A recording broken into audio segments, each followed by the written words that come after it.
মোহিনীকে আমি চিনি, তা প্রায় বছর 10। আমাদের আবাসনে হঠাৎ একদিন থাকতে এসেছিল। নলিনী কাকিমার ননদের মেয়ে ছিল মোহিনী। বয়স আমার মতোই হবে, বা হয়তো একটু ছোট। বাবা মাকে হারিয়ে মামার বাড়িতে থাকতে এসেছিল মেয়েটা। খুব শান্ত স্বভাবের মেয়ে। আমার সাথে আস্তে আস্তে বেশ বন্ধুত্ব হয়ে গেছিল মোহিনীর। ওর কথা শুনে মাঝে মাঝে মনে হতো ওর মামি বোধহয় ওর অস্তিত্বটা খুব একটা ভালোভাবে মেনে নেননি সংসারে। ওকে খুব একটা পছন্দ করেন না। ও সবসময়ই বেশ মনমরা থাকতো। আমরাও মানে আবাসনের অন্যান্যরা আড়ালে মাঝে মাঝে বলা বলি করতাম মোহিনীর কথা। সবাই ওর প্রতি সহানুভূতিশীল ছিল। আমরা অনেকেই বলতাম, সত্যিই তো, ওর মামা মামি তো ওর জন্য একটা বিয়ের ব্যবস্থা করতে পারতেন। তবুও তো তাহলে নিজের একটা ঘর পায় মেয়েটা। এভাবে অন্যের সংসারে আশ্রিত হয়ে দিনের পর দিন কারই বা ভালো লাগতে পারে। তো দুম করেই একদিন খবর পেলাম মোহিনীর নাকি বিয়ে ঠিক হয়েছে। আমরাও সকলেই বেশ খুশি হলাম ওর জন্য। যাক, এবার মেয়েটা একটা নিজস্ব সংসার পাবে। বিয়ের খবর পাবার দিন কয়েকদিন পর মোহিনীর সাথে দেখা হলো পাড়ার মিষ্টির দোকানে। তখনও দেখি ও একই রকম মনমরা। আমি ওকে দেখে হেসে বললাম, কী রে, বিয়ে ঠিক হলো তোর, তাও এত দুঃখী দুঃখী ভাব কেন? এখন তো হাসি খুশি থাক। মোহিনী কিন্তু হাসলো না আমার কথায়। ওর মুখটা গম্ভীর রেখেই বলল, আমার জীবনে কোনো কিছুই অত সহজ নয় রে। বিয়ের পরেও অনেক লড়াই অপেক্ষা করছে আমার জন্য। তার মানে? অবাক হয়ে জিজ্ঞাসা করলাম আমি। যার সাথে বিয়ে হচ্ছে তার একটা পা নেই, কয়েক বছর আগে একটা অ্যাক্সিডেন্টে কাটা পড়েছে, আর আর্থিক অবস্থাও ওদের তেমন ভালো না। মুদির দোকান আছে, কিন্তু সেটারও টিমটিমে অবস্থা। আজকালকার এই ডিপার্টমেন্টাল সেন্টারে রমরমার যুগে। আর সৌমেন, মানে যার সাথে আমার বিয়ে হবে, সেও এখন ভালো দেখাশোনা করতে পারে না। তাই অবস্থা আরও খারাপ ব্যবসার। ওর মাও প্যারালাইসিস এর পেশেন্ট, মানে একদম শয্যাশায়ী বলতে পারিস। কিন্তু তুই এরকম একটা বিয়েতে রাজি হলি কেন? আমি বললাম, রাজি না হয়ে কি করব বল? বিরোধিতা করে যাব কোথায়? আমার যে কেউ নেই। তাই মামা মামির কথা না শুনে কি করি বল?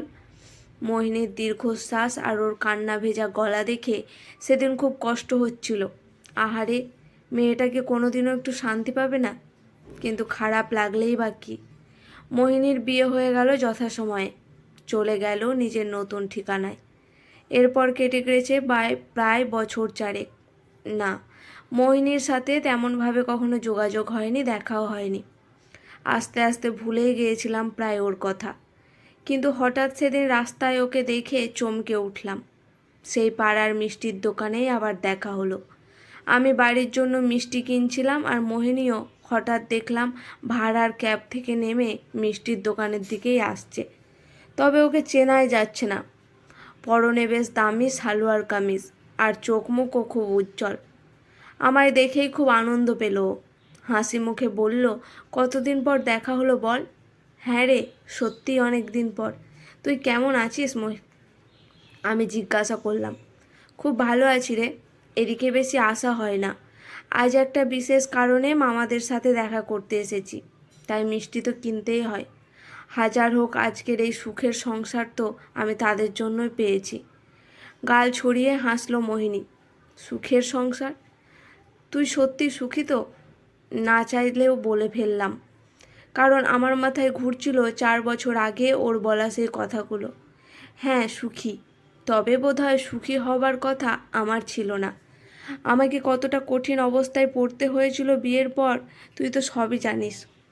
বিয়ের পর বুঝলাম একটা ভাঙাচোরা সংসারে এসে পড়েছি। আর্থিক কষ্ট, নেগেটিভিটি এখানে ভর্তি। আমি খুব ভেঙে পড়েছিলাম, কান্নাকাটি করতাম।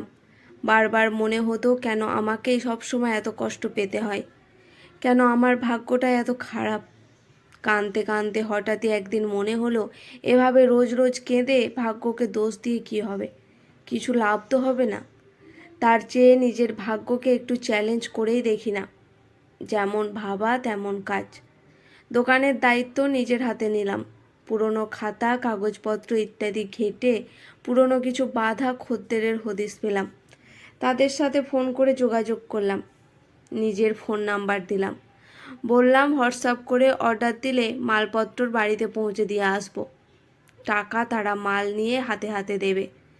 দোকানের কর্মচারী বাদল, যার প্রায় কোনো কাজই ছিল না ইদানিং, তাকে ডেলিভারির কাজে লাগিয়ে দিলাম। দোকানে বসতে শুরু করলাম আমি। মাল তোলা স্টক রাখা সব আমি নিজের হাতে করতে থাকলাম। দেখ, সব লোক তো অনলাইন জিনিস কেনে, পেমেন্ট করা খুব স্বচ্ছন্দ হয়। তাই অনেকেই আমাকে হোয়াটসঅ্যাপে অর্ডার করাটা খুব পছন্দ করলো। আস্তে আস্তে বিক্রি বাড়তে শুরু করলো। লোক মুখে আরও ছড়িয়ে পড়লো যে আমরা হোয়াটসঅ্যাপে অর্ডার নিয়ে মাল ডেলিভার করি। প্রথমে শুধু পাড়ার লোকরা অর্ডার করত, তারপর ধীরে ধীরে আশেপাশের এলাকা থেকেও অর্ডার আসতে শুরু করলো। আমি আরও কর্মচারী রাখলাম। এদিকে ব্যবসা ভালো হচ্ছে দেখে সৌমেনও আবার উৎসাহ দেখাতে শুরু করলো। ওর ডিপ্রেশন কাটতে থাকলো। তারপর তো কোভিড এসে গেল। ওই সময়টায় ব্যবসা আরও বাড়ল। যাই হোক, সব মিলিয়ে এখন দোকান রমরম করে চলছে। এটুকু বলতে পারি, সৌমেনের জন্য একটা ফলস পায়ের ব্যবস্থা করতে পেরেছি। ও এখন জীবনে অনেকটা স্বাভাবিক। ব্যবসাতেও এখন পুরো ইনভলভড। শাশুড়ির জন্য অনেক ভালোভাবে চিকিৎসার ব্যবস্থা করাতে পেরেছি। তিনিও অনেক ভালো এখন আগের চেয়ে। মোট কথা, এখন আমরা সত্যিই ভালো আছি। সগর্বে বলতে পারি, আজ আমি সত্যিই সুখী। জানিস, আজ কোনো মামাদের সাথে দেখা করতে এসেছি, কারণ দুদিন আগে যা জানলাম আমি প্রেগনেন্ট। আমি এখন সত্যি খুব খুশি রে। কিন্তু আমার এই সুখ খুশি এগুলো আমি নিজে ছিনিয়ে নিয়েছি। আমার হয়তো সুখী হবার কথা ভাগ্যে লেখা ছিল না, কিন্তু ভাগ্যের দোহাই দিয়ে চোখের জল ফেলে আমি বসে থাকিনি। জানি হয়তো আমার জায়গায় থাকলে অনেক মেয়ে কেঁদে কেঁদে ডিপ্রেশনে চলে যেত। খারাপ ভাগ্যের দোহাই দিয়ে সারা জীবন কষ্টটাকে মেনে নিত। কিন্তু আমি সেটা করিনি, কারণ আমি বিশ্বাস করি সুখের সংসার সবসময় সবাই রেডিমেড অবস্থায় পায় না। নিজের সংসারকে সুখের নিজের বানিয়ে নিতে হয়। সমস্যা থেকে যেমন পালানো যায় না, এটা ঠিক, তেমনি সমস্যা আঁকড়ে ধরেও কোনো লাভ নেই। সমস্যার সমাধান করতে হয়, আর সে সমাধান তো বাইরে থেকে এসে কেউ করে দেবে না। নিজেকেই সমাধানের পথ খুঁজে নিতে হবে, কারণ নিজেকে ভালো রাখার দায়িত্ব নিজেকেই নিতে হয়। মোহিনী সেদিন আমাকেও জোর করে 1 প্যাকেট মিষ্টি কিনে দিয়েছিল। গতকাল সন্ধ্যাবেলায় খাচ্ছিলাম সে মিষ্টি, আর খেতে খেতে বারবার মনে পড়ছিল ওর বলা একটা বড্ড দামি কথা। আমি বিশ্বাস করি সুখের সংসার সবসময় সবাই রেডিমেড অবস্থায় পায় না। নিজের সংসারকে সুখের নিজের বানিয়েই নিতে হয়।